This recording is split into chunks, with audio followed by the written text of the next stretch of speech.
Assalamualaikum warahmatullahi wabarakatuh. Bertemu lagi di Raja TV bersama aku Tiara.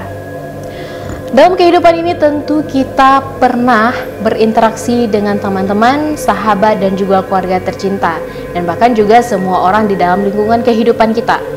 Namun apa jadinya jika tiba-tiba kita mendengarkan, merasakan dan bahkan melihat sesuatu yang tidak seharusnya kita lihat, rasakan dan dengar? Kita memasuki Kismis, kisah misteri. Oke, hari ini program Kismis merupakan program perdana di Raja TV. Maka dari itu tamu spesial kita itu teman aku sendiri, yaitu yang bernama Reza. Oke Za, gimana nih kabarnya? Kabar baik, Kak. Baik, oke. Alhamdulillah ya Jaya. Oke, jadi Reza ini pemirsa katanya pernah mengalami hal-hal yang tidak seharusnya dia alami. Dan hal ini tentunya terjadi pada saat momen terjadinya tsunami ya. Oke, tsunami itu kalau nggak salah tahun 2004 ya Jaya? 2004. Oke, tahun 2004 pemirsa di Banda Aceh ya. Oke Jaya, bisa diceritakan nggak, mungkin pemirsa di rumah udah penasaran ya, ingin mendengarkan langsung cerita dari Reza ini. Oke, Kak. Oke. Halo teman-teman semua. Jadi aku bakal ceritain ya awal mulanya. Jadi ini lebih ke horror experience. Jadi cerita pengalaman aku waktu pada saat tsunami. Oke. Pada saat itu umur aku kisaran 3 tahunan. 3 tahun, oke. Dan karena pada hari Minggu tersebut memang orang banyak banget ngadain acara gitu ya. Mungkin karena pas banget hari Minggu kali ya. Oke. Kebetulan acaranya keluarga aku sendiri sih. Oke. Dan aku berserta keluarga aku memang udah prepare, udah pakai baju gitu ya. Berangkat, akhirnya kami naik mobil bareng-bareng. Oke. Pada saat itu memang udah terjadi gempa sih, cuman nggak akan ada ekspektasi buat kayak air laut bakal naik nih gitu. Di tengah perjalanan akhirnya kami memutuskan untuk berhenti. Kenapa? Karena pada saat itu ternyata memang jalanan udah nggak bisa kita lalui lagi. Jadi memang situasinya udah mencekam. Udah riuh ya? Ya udah riuh gitu. Dan keadaannya pokoknya udah kacau balau lah waktu itu ya. Orang udah panik semua karena kita dengar juga teriakan kayak air laut naik nih gitu. Jadi buat orang tua aku akhirnya memutuskan untuk kami berhenti dulu sebentar. Oke.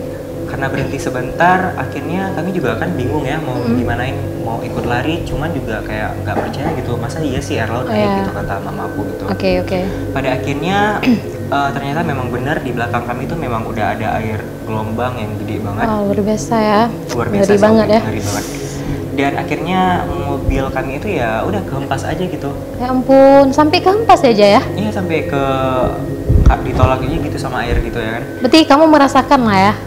Pada saat itu Masih umur 3 tahun ya? 3 tahun. Oh ya, dan oke. Kalau ditanya merasakan atau enggak, jatuhnya lebih kayak waktu itu kita udah nggak bisa ngerasain apa-apa lagi sih, Kak. Oke. Jatuhnya pas udah di air gitu, kan akhirnya misah-misah gitu ya, karena dibawa oleh arus. Oke. Nah saat itulah aku mengalami horror experience aku yang pertama kali waktu itu.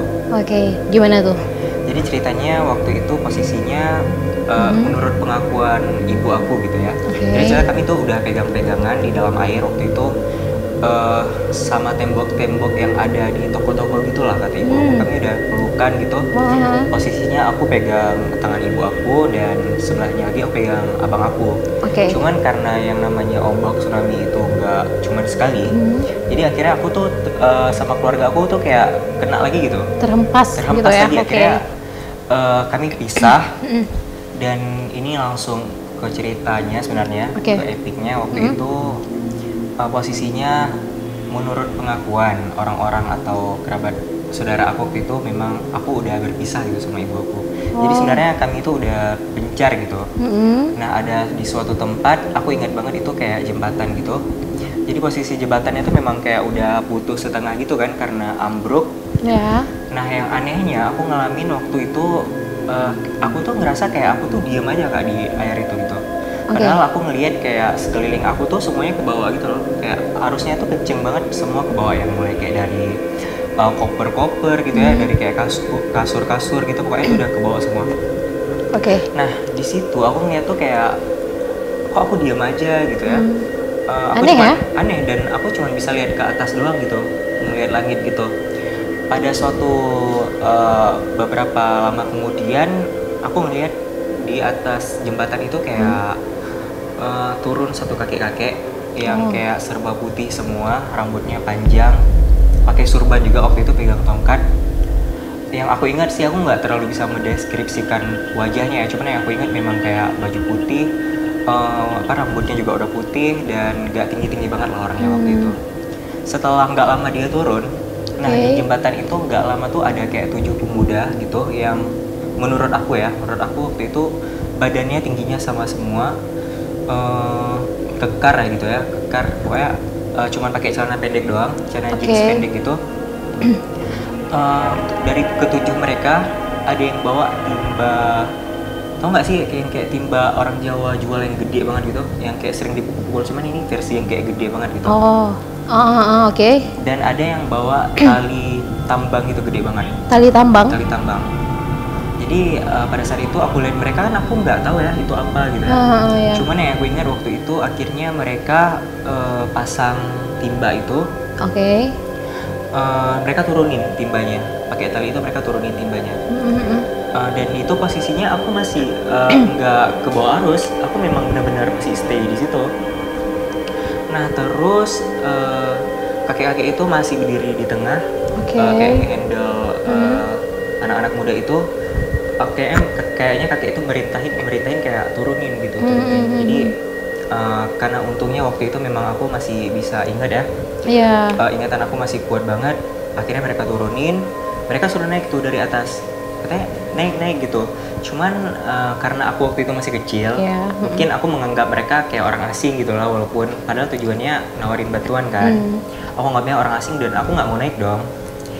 Karena aku nggak mau naik, mereka terus naik, suruh aku naik gitu ke timba itu.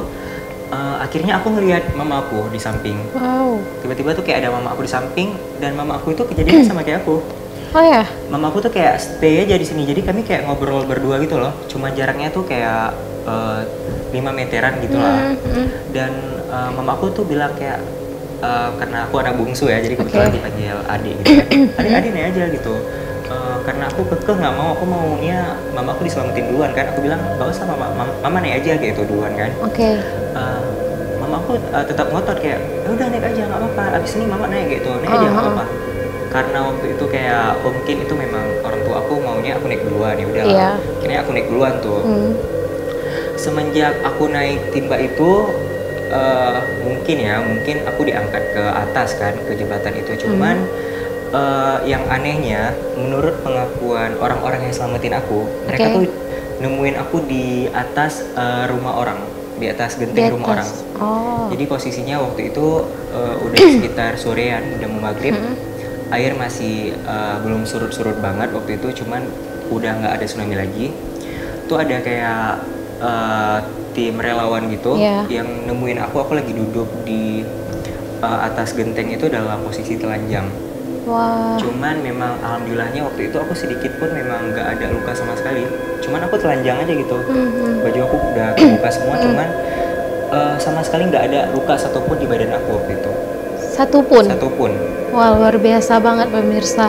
Karena makanya orang yang kayak aku ceritain mungkin kayak merasa kayak aneh juga. Aneh gitu sih ya, nggak mungkin gitu kan? Nggak mungkin gitu. Cuman ya kalau kita dengar cerita kebanyakan orang sih ya banyak juga sih sebenarnya yang kayak gitu. Cuman ya setiap orang punya ceritanya masing-masing. Iya gitu. Betul.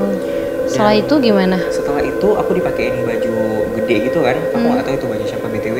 Ya penting aku nggak telanjang, nggak kedinginan gitu. Dan mereka bawa aku ke tempat masjid waktu itu, tempat pengungsian.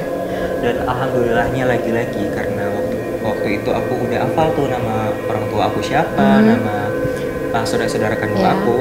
Akhirnya aku ya dibawa gitu ke masjid untuk diumumin. Mereka kasih aku mic gitu kayak, tolong dong nama orang tuanya siapa, sebutin semua. Terus mereka bilang nanti kalau misalnya namanya ada yang sama gitu, mereka suruh jemput aku gitu. Suruh lihat itu keluarganya atau bukan gitu. Dan rata-rata yang aku ceritain itu semuanya sama, bilang aku tuh jumpanya di atas genteng rumah orang. Sedangkan aku nggak sadar ya gitu, gimana sih aku bisa di atas genteng gitu ya. Dan yang aku ingat anehnya cuma itu, aku disuruh naik ke atas timba, tiba-tiba mereka nemuin aku di atas genteng dan aku lagi duduk diem gitu. Wah, pengalaman luar biasa banget. pernah misalnya setelah kejadian tersebut, kamu pernah nggak aja misalnya kayak lihat lagi sosok yang pernah kamu jumpai ya pada saat itu? Pernah nggak? Jadi ini kalau ditanya sama latar belakangnya gitu ya, kalau ditanya sama ibu aku tuh memang orangnya lumayan sensitif. Aku nggak bisa konfirmasi sih ibu aku tuh punya indera keenam atau gimana. Cuman yang aku tahu ibu aku memang orangnya sensitif banget sama hal-hal yang kayak gitu. Dan mungkin ada keturunan juga kali ya. Jadi bisa lihat gitu maksudnya? Mungkin orang tua aku sering sih kayak cerita, mama aku sering kayak cerita ada ini gitu. Cuman karena kami bukan tipe keluarga yang kayak horor banget sebenarnya, jadi kayak udahlah gitu ya.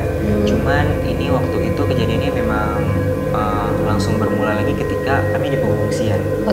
Gimana tuh? Kayak menarik banget. Menarik banget karena gini kondisinya kita udah di tsunami gitu kan.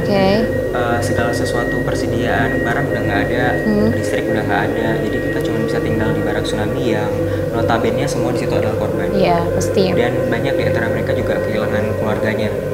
Dalam suasana mencekam, suasana duka gitu ya. Kita harus tinggal sama-sama di lahan yang memang waktu itu pemerintah buka untuk dijadiin barak gitu. Jadi itu sebelumnya memang kayak kebun gitu mungkin ya. Dan akhirnya dibangunlah kayak pengungsian sementara gitu. Nah di situ aku pengalaman aku pertama kali kayak dengar suara cewek-cewek nangis gitu. Dan kayak ini ada lumayan epic juga sih sebenarnya. Apa tuh? Jadi di barak tsunami itu kebetulan rumah aku paling ujung. Dan ujungnya itu langsung kayak perairan rawa-rawa gitu kan. Dan ada pohon kelapa satu. Pohon kelapa itu udah kayak lumayan tua lah kelapa zaman dulu gitu ya. Karena kelapa itu sering jatuh, jadi ibu aku kebetulan waktu itu kan manfaatin ya, karena kita keterbatasan gitu ya. Pada saat itu ya. Makan gitu. Jadi orang tua aku sering ambil di situ.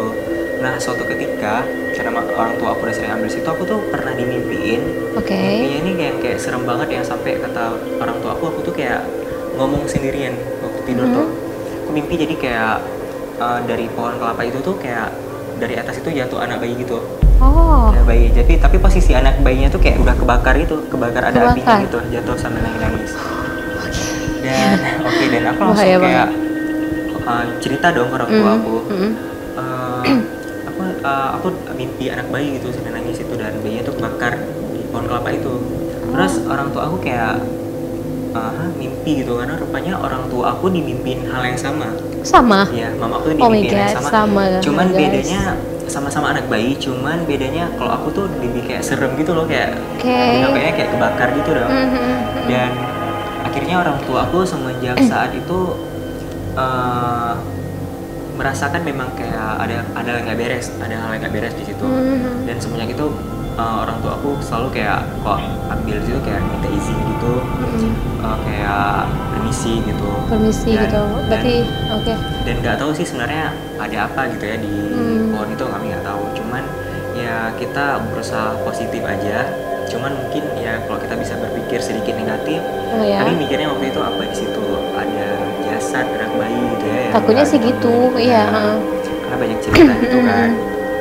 Ya itu sih Kak, creepy banget ya pengalamannya di barak itu. Sama BTW, ini juga ada yang menurut aku nih sedikit bikin merinding gitu. Waktu itu di barak aku itu sempat banget terkenal banget, itu namanya kayak kuntilanak Mbak Kunti gitu ya. Mbak Kunti. Itu kayak takut banget gak sih? Iya, aku aja merinding nih. Dan itu waktu itu kejadiannya kita orang di situ ngadain untuk apa namanya? Untuk menjaga-jaga itu apa sih namanya?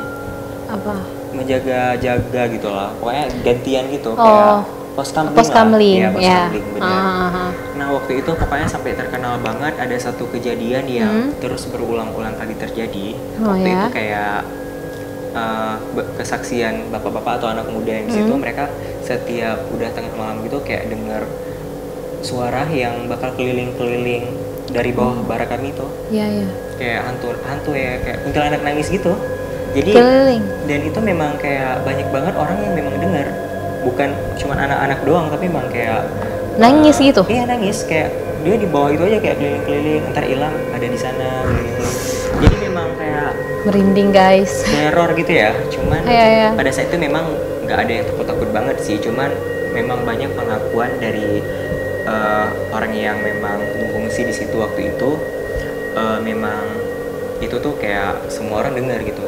Dan yang seremnya, suara itu selalu hilang di pos Kamling itu. Jadi Ada ceritanya apa kayak kira-kira ya? kayak berawal dari pos itu, keliling, Itulah, kita dengar dan berhenti lagi di pos itu, gitu. Kok bisa gitu ya? Aneh ya? Iya, itu sih, itu sampai sekarang nggak kejawab sih, karena kita waktu itu nggak pernah selidiki atau gitu atau ya? gimana. Tapi BTW itu memang semua orang Dengar, bukan hanya Reja aja sama keluarga gitu ya? Oke, luar Dan biasa. Dan ini sih Kak, ini mengenai tentang kakek-kakek yang aku lihat tadi Oke. yang di tsunami Yang itu. oke. Justru aku mulai kayak merasakan sesuatu yang aneh itu. Benar juga ya kata orang, kalau memang kayak itu tuh agak sedikit mistis. Aku akhirnya agak notice juga gitu. Kenapa? Apa? Karena akhirnya aku mendengar cerita orang banyak. Memang banyak juga rupanya orang-orang yang melihat sama yang seperti aku lihat. Oh, oke. Bukan hanya kamu aja gitu Bukan, ya? bukan. Ada juga Ada, yang lain? bahkan aku kayak keluarganya teman aku ada juga yang kayak nyeritain hal yang sama. Mereka sama-sama ditolong kakek-kakek, cuman ya beda aja ceritanya gitu, tempatnya beda, cara nolongnya beda gitu. Cuman sosok kakek-kakek itu memang sampai kayak jadi bahan perbincangan gitu sih oleh banyak orang pada saat kejadian tsunami itu. Oke. Berarti sosok yang putih itu ya? Putih itu ya. Jadi ada yang bilang itu aulia lah, ada yang bilang anak-anak muda itu jelmaan malaikat. Itu aku nggak bisa konfirmasi ya. Cuman ya memang itu yang orang-orang Perbincangkan. Oke, yang apa yang kamu dengar dari orang-orang itu emang seusia kamu, anak-anak yang ditolongin? Oh enggak juga ya, mama tadi ada juga ya, mama kamu? Iya. Oh, ya. Oke, yang lain? Yang kamu dengar mereka yang gimana? Aku dengar sih mereka kayak sebaya kamu juga atau? Enggak, justru ada kayak tantenya, ada. Oh gitu. Berarti Dan enggak ini ya? Ini sih Kak, kebetulan mama aku yang aku lihat itu, kemungkinan itu bisa jadi bukan mama aku. Jadi serius? Serius. Maksudnya gimana? Jadi gini, yang maksud aku itu waktu aku bilang ada mama aku suruh aku naik, itu dalam pikiran aku tuh kayak cuman halusinasi aku supaya aku mau naik gitu, supaya aku percaya gitu dan aku mau naik. Gitu maksudnya? Iya, karena menurut pengakuan mama aku sendiri, mama aku tuh udah nggak sama aku waktu kejadian tsunami itu. Wah, menarik banget. Ya, mama aku tuh udah serius. Iya, jadi mama aku, ayah aku, abang-abang aku semua memang nggak ada di lokasi yang sama. Jadi memang kayak waktu kami jumpa pun, kami cerita pun, lokasinya tuh beda-beda semua. Gitu. Luar biasa ya. Berarti kayak gimana ya, kayak nggak apa-apa biar kamu naik gitu ya, biar kamu ikut kayak gitu. Berarti nggak ada ya? Nggak ada memang, makanya kayak pasti bingung banget ya. Aku cerita ke orang tua, makanya mereka bingung juga gitu. Yang mana kayak gitu kan mamanya kan. Tapi kalau misalnya ini lebih ke orang ya, mau percaya atau enggak. Cuman kalau ditanya apa iya atau enggak, aku tuh benar-benar kayak 100% aku sadar dan nggak mungkin dong waktu masih kecil aku bisa ceritain hal sedetail itu sampai kayak kejadian yang kayak bisa, mana mungkin sih anak kecil bisa ngarang cerita yang se-epic gitu. Betul. Se-klimaks itu gitu. Iya, tapi luar biasa sih kamu Ja. Maksudnya kamu bisa ingat gitu hal yang pernah kamu alami. 3 tahun kan usianya? 3 tahun hari itu ya. Oke. 3 tahunan. Sedangkan aku yang dulu nggak pernah ingat apa-apa. Luar biasa aja emang tuh. Itu mungkin lebih ke tergantung anaknya kali ya. Memang tergantung. Ada orang yang kayak memang merekam masa kecilnya itu memang jelas banget gitu. Ada yang memang kayak ya lalu lalang gitulah. Iya. Mungkin karena apa tuh, hal mistis yang memang gimana ya, epic. Emang besar banget di kehidupan kamu. Jadi gitu ya, teringat gitu ya, terbekas. Dan aku yakin juga memang kalau orang yang ngalamin hal kejadian tsunami gitu ya, mereka yang korban, aku yakin mereka ingat kok. Ingat banget pasti. Betul. Kejadiannya gitu, gimana suasana waktu itu gitu. Betul mencengkam guys. Dan menurut artikel nih kayak yang aku baca, ada beberapa artikel nih memang yang kayak ibu-ibu gitu ngaku kayak memang mereka ditolong juga sama sosok putih itu, kakek-kakek putih itu. Dan aku pernah dengar juga cerita dari guru aku. Jadi kenapa sih orang-orang, maaf nih, ini tidak menyinggung pihak agama manapun, ini memang kayak cerita aja gitu. Ada beberapa orang yang kayak pada saat itu memutuskan untuk masuk Islam karena mereka melihat katanya masjid raya itu kayak diangkat sama kakek-kakek yang pakai sorban putih gitu juga. Masya Allah. Jadi pada saat itu mereka yang beragama non muslim, mohon maaf ini tidak bermaksud menyinggung, mereka langsung mengucapkan syahadat waktu itu dan memutuskan untuk melarikan diri ke dalam masjid Baitur Rahman. Masya Allah. Mungkin itu salah satu keajaiban ya. Iya, mungkin itu keajaiban juga. Iya. Oke, luar biasa kali ya Jaya pengalaman mistisnya ya. Dan itu masih panjang sih Kak sebenarnya. Oh, masih panjang. Lanjutannya sebenarnya masih banyak banget. Masih ada lagi ya. Cuma ini kita fokuskan ke ulama. Kalau ulama siapa ya? Sosok putih tadi ya.